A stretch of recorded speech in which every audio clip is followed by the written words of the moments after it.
At the age of 15, I thought I knew better. After one of many fights I had with my mother, I decided I could handle the world on my own. At the age of 15, I ran away, and my own stubbornness prevented me to come back home. At the age of 15, I was homeless. The first few nights I've spent with friends. My mother, understandably, filed a missing persons report with the police, and after they found me, they put me in a homeless shelter in my hometown. After 2 weeks, I had to appear in front of a juvenile judge, but since I blatantly told the judge that if he would send me back home, I would just leave again, he literally had no clue what to do with me. So he decided it would be best to lock me away for 6 months in a psychiatric hospital. After I got out, I ended up back on the streets. And for a total of another 6 months, I was homeless and I spent my nights in an abandoned factory. Even though this is coming close to being 20 years ago, I can still see moments of this period of my life behind me as little flashes in the rearview mirror of a car. I can still see and vividly remember what it was like. In the summer, to be honest, it was all fun and games, struggling to survive combined with a misplaced feeling of freedom. However, then came winter. It started to freeze outside, it started getting colder inside, and eventually it started to freeze inside. On the ground floor of the factory were some old wooden cabinets. I filled them up with torn up carpets from the factory floor. And I used to squeeze myself into those cabinets to sleep. Ice cold and pitch black, but at least I was protected from freezing winds entering the building through broken windows. And it was during one of these mornings I realized nobody is coming to help me. It wasn't going to get better if I wouldn't be the one creating a better situation for myself. And so that morning I woke up, went to the job office and got a job. When they asked me about my preferences, I told them I didn't care, and that's how I landed my first job, working in the pharmacy of a large hospital.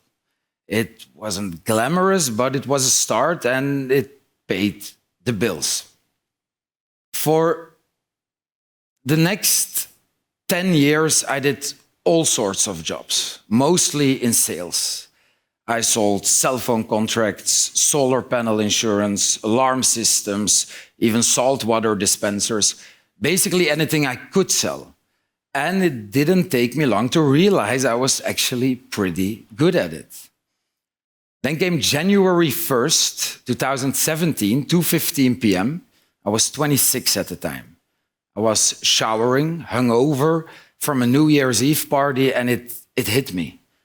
I'd always loved suits, the entire culture of wearing them, the fascination of suits imprinted on my mind by my Italian grandfather, and the memories I had of him, looking impeccable, even at breakfast on a Sunday at 7 a.m. And it just hit me. I knew this will be my world. And right then and there, I decided to start my own clothing brand and make it successful, no matter what. However, despite my love for suits, I knew very little about them. I enjoyed looking at them, but I didn't know about taking measurements or different linings or different cuts. So I went to look for the knowledge I needed all over the world. I visited silk farms in China and Vietnam. I spoke to tailors in Paris and London. I visited fabric mills in Italy and Portugal. And finally, after 6 months of traveling the world, I was ready. I started my first production line of suits. First day I came back to Belgium, I immediately sold a suit to a friend of mine. After selling him the suit, I got overecstatic. I felt like I made it. I have my own clothing brand, and I sold a suit. Within the first day, nothing could stop me. Or so I thought. It took me 3 months to sell my second suit. Looking back, it makes sense. Why would you buy a suit from me? It's not a family business. I had 0 experience, and I'm just a guy who liked suits. The story was good, but sales were slow.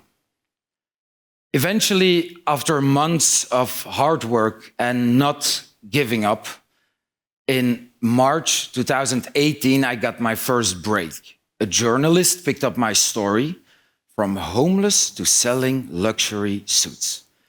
Finally, I had exposures. Orders started coming in. It wasn't a flood, but it was better than 1 suit every 3 months. My second break I got was in December 2018. After a night out with a few beers in me, I got home and I decided to put on a movie. Can you please raise your hand if you have seen the movie The Wolf of Wall Street? Almost everybody. Well, and so have I, quite a few times even.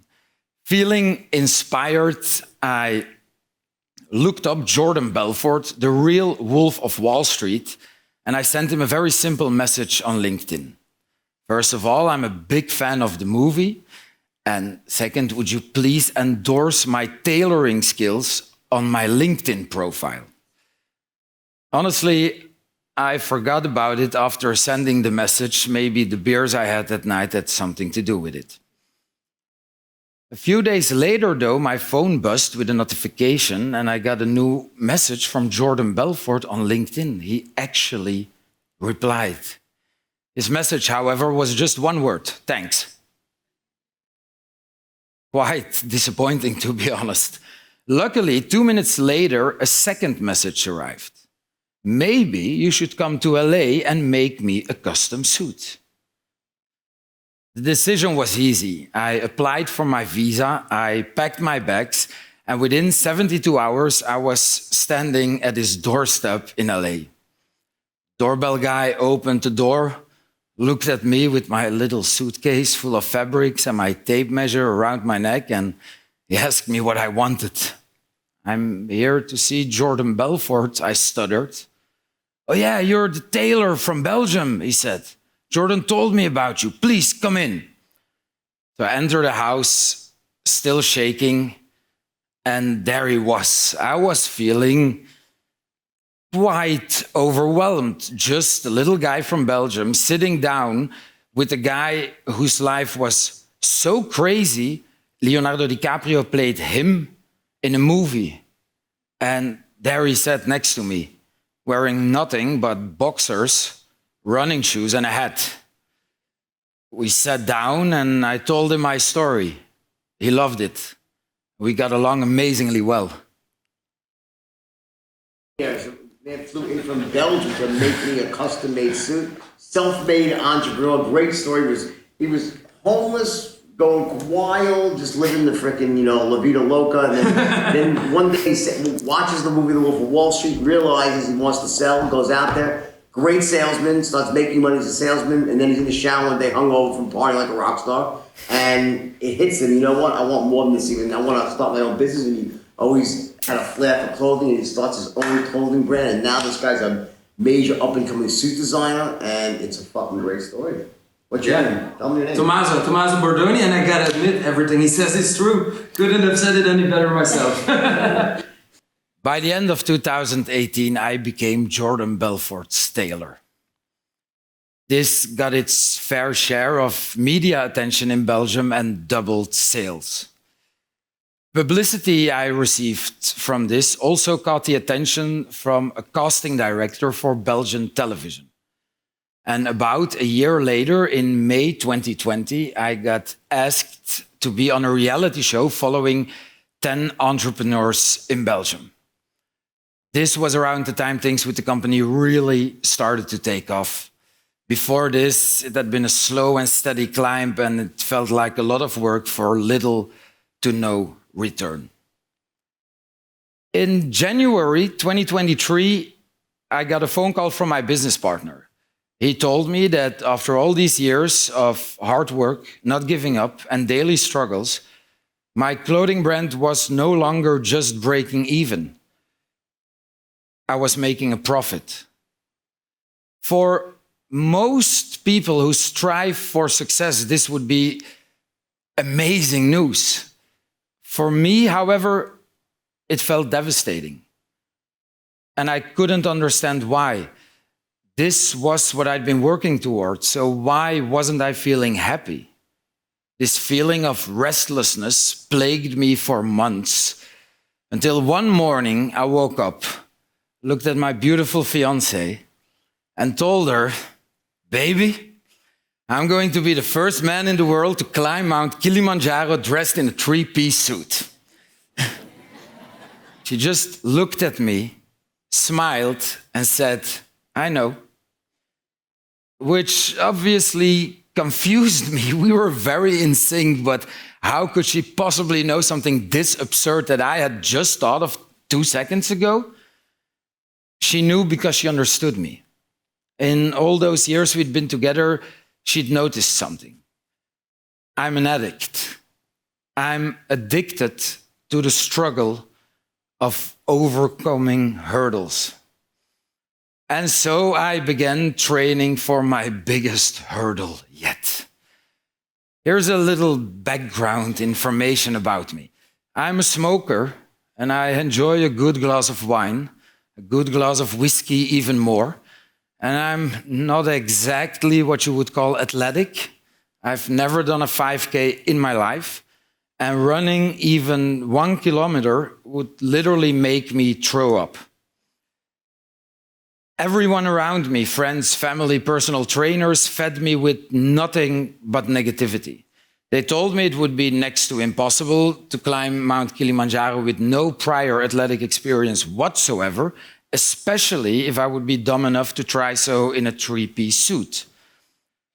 This only fueled my determination more. I quit smoking cold turkey, and for the next 4.5 months of training, I didn't touch a drop of alcohol, not even whiskey.